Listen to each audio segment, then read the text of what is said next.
Il-gvern ta' Roberta Bela qed jagħti l-impressjoni li kollox miexi tajjeb għax bil-ftit riformi li saru is-saltna ta' dritt f'Malta qed tkun issalvagwardjata u b'dan ir-raġunar il-gvern qed jippretendi li ħadd ma jista' jikkritikah. Hekk qal il-kap tad-delegazzjoni tal-Partit Nazzjonalista fil-Parlament Ewropew David Casa f'intervista mal-Gazzetta Il Mument wara li fi ftit jiem il-gvern ta' Bela nata 3 twissijiet minn entitajiet Ewropej li wissew li l-affarijiet ma jistgħux jibqgħu kif kienu fl-aħħar snin u kif inhuma fil-preżent. L-entitajiet Ewropej innotaw kif minħabba l-gvern għatem l-abbuż tal-poter u l-korruzzjoni li qed jibqgħu għaddejjin sempliċement għax l-istituzzjonijiet li suppost ħarsu d-demokrazija u l-ġustizzja mhux jitħallew jaħdmu u jiffunzjonaw kif mixtieq u kif mistenni f'soċjetà suppost demokratika fih dan l-Unjoni Ewropea.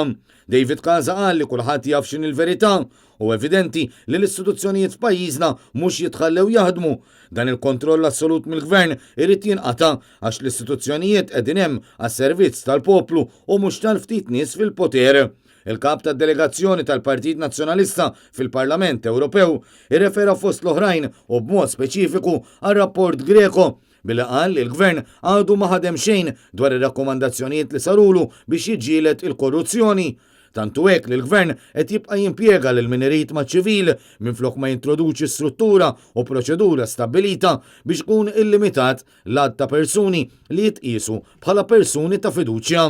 Bl-istess mod il-gvern injora l-kollox ukoll ir-rakkomandazzjoni dwar il-Kummissarju għall-Istandards fil-ħajja pubblika għax għalkemm jiftaħar li fetaħ dan l-uffiċċju, il-Greco jindika li dan il-Kummissarju m'għandux biżżejjed poteri biex irażżan l-aġir ħażin mill-uffiċjali pubbliċi. David Casa qal li rapporti bħal dawn ixekklu l-ħidma tiegħu u ta' oħrajn biex jinġibu aktar drittijiet għaċ-ċittadini Maltin u Għawċin għax meta l-gvern jinjorhom ikun qed ixellef difrieħ mal-awtoritajiet u l-istituzzjonijiet Ewropej u bir-raġunament tiegħu qed jippretendi li ħadd ma jista' jikkritikah. U semma wkoll iż-żjara li jagħmlu fl-aħħar jiem membri mill-Kumitat tal-Parlament Ewropew dwar il-libertajiet ċivili u l-ġustizzja Libe u anke r-rapport tal-inkjesta pubblika dwar l-assassinju ta' Defni Caruana Galizja li tnejn irreferew għal fatt li teżisti impunità mill-Istat Malti bil-Prim Imħallef Emeritus Joseph Said Policino li mexxa l-inkjesta pubblika jinnota wkoll kif sab li kien hemm kompliċità attiva fil-korruzzjoni